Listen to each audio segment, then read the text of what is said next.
على بالكم هذه ما جينواز ولا مسكوتشو؟ هذا راهو بريوش سائل غير بالملعقه وانتي محضراته في وقفه. وزيد اكسبريس الوصفه تلقاوها غير عند خيتكم على اسماء يوميه جزائريه. اروع بريوش، صدقوني اخف من مسكوتشو وكذلك لا جينواز. هذا بسم الله في المقادير طريقه التحضير. بس قبل هذا نقول لكم ما تنساوش خيتكم اسماء من ابوني ولايك ونصليوا على النبي. اللهم صل وسلم على سيدنا محمد وعلى اله واصحابه اجمعين. هنايا اول حاجه في غيسيبيون عندي كاس من الحليب دافي، كاس من الماء دافي، مغرف كبيره معمره مليح من خميره الخبز، عندي كذلك 4 مغارف كبار من السكر العادي تقدروا تنقصوا لكن راح يجيكم قد يعني بهاد المقادير. عندي فانيلا كيما تقدروا تعوضوها باي نكهه تحبوها مثلا مبشور الليمون ولا. وعندي 4 مغارف كبار من الفارينه. نحاول نخلطهم كامل نخليهم واحد 5 دقائق حتى يبداو يتفاعلوا معايا باش نروحوا للخطوه المواليه. نغطيها قلت لكم نخليها حتى تتفاعل ونرجع ليها. دوك تشوفوها كيفاش رجعت ولا رجع الخليط تاعنا. نلقاه كامل دار الفقاعات. هنا نعرف بلي الخميره تاعي راهي تفاعلت كيما يحب الخاطر. نروحوا دوك للمرحله المواليه ولا الخطوه المواليه. عندي هنايا بيضه كامله مع بياض بيضه. الصفار راح نخليه من بعد ندهن به، لكن تقدروا ديروا غير بيضه في هذه الوصفه وما تدهنوهاش من بعد لانه من بعد راح تزينوها مثلا بلا كونفيتور ولا كيما تحبوا. عندي 4 كاس من الزيت، مغرف كبيره من اللحظه اللي راح يمد لها واحد الخفه روعه تقدروا اكيد تستغناو عليها. كيس خميره الحلويات بما يعادل 10 غرامات. عندي كذلك حوالي ملعقه كبيره من الخل، اي نوع خل عندكم. وعندي كذلك 4 مغرف كبيره من الملح ولا بما يعادل مغرف صغيره غير ربع. فوالا نحاول نخلط مليح ونضيف هنايا الفارينه تدريجيا. هنايا الفارينه ما نقدرش نمد لكم المقدار بالضبط. انا نشوفوا درت لي 3 كيسان وربع ولا فايت ربع تاع الفارينه. بصح المهم انتم تضيفوا الفارينه تدريجيا حتى تحصلوا على خليط يكون الاستيك، يعني يكون جاري بصح مش بزاف. دوك تشوفوا. دوك نعطيكم القوام المطلوب.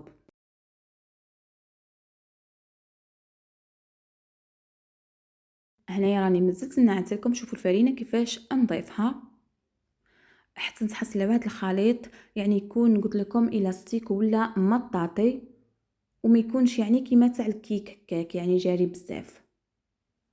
هاوليكم القوام اللي نتحصل عليه. هنايا عندي نص مغرف كبيره من الزبده اللي كنت ذوبتها، يعني كيلو ولا قيسوا نص مغرف كبيره ذوبوها. بما انه راهو سائل دونك ما نقدرش نستعملوا الزبده. كيفاش نقولوا حنا ما نقدرش نستعملوا الزبده يعني تكون طريه هكا باش يعني نتاكدوا بلي الزبده دخلت كامل في الخليط. عليها نستعملوها قلت لكم دافيه ودايبه.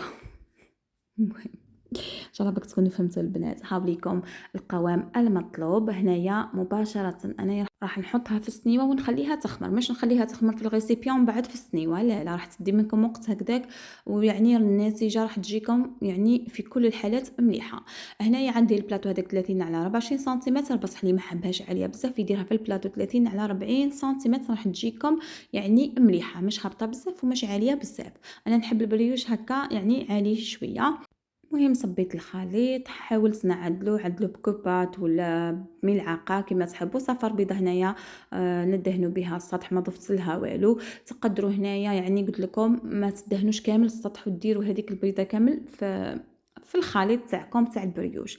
نخليها تخمر حوالي ربع ساعه 20 دقيقه هذا مكان حتى يضاعف الحجم تاعها وليه راح يخمر معاكم. ندخلها طيب يعني على اقصى درجه من تحت، من بعد نشعللها من الفوق وهاي ليكم يعني طابلي ما شاء الله مش محروقه. دوك يقولوا لي حركتي لا شوفوا البنات والله يعني حميمه الله عليه. هنايا انا حبيت ندير نص بالشوكولاته على جال ولادي ونص درتو ولا دهنتو بالكونفيتور مربى المشمش مع شويه تاع ماء زهر. زينتو باي نوع مثلا معلبش كاوكاو لوز واش عندك في الدار متواجد. ودرت لها كذلك قلت لكم الجهه الاخرى الشوكولا. وهذا ما كان خليته يبرد. ديجا انا ما خليتوش يبرد بزاف دافي وقطعت معاكم هكا باش ننزل لكم لا فيديو وكامل تنوضوا تجربوه. مثلا تقدر ديريه في الليل وغدوه صباح يفطروا به ولا ديريه يعني في القايله كيما درت انايا لوليداتي كيجيو من القرايه يلقاوه ساجي هاكم تشوفوا. هنايا نقطعوا كيما قلت لكم بعد ما يبرد ونقدموا. دوك تشوفوا كيفاش جا. صدقوني قطن شوفوا الموس راهو يجري وحده. هذا محال يحسبوه بلي بريوش، يحطوك بلي درتي لهم مسكوتشو بنينه تخف.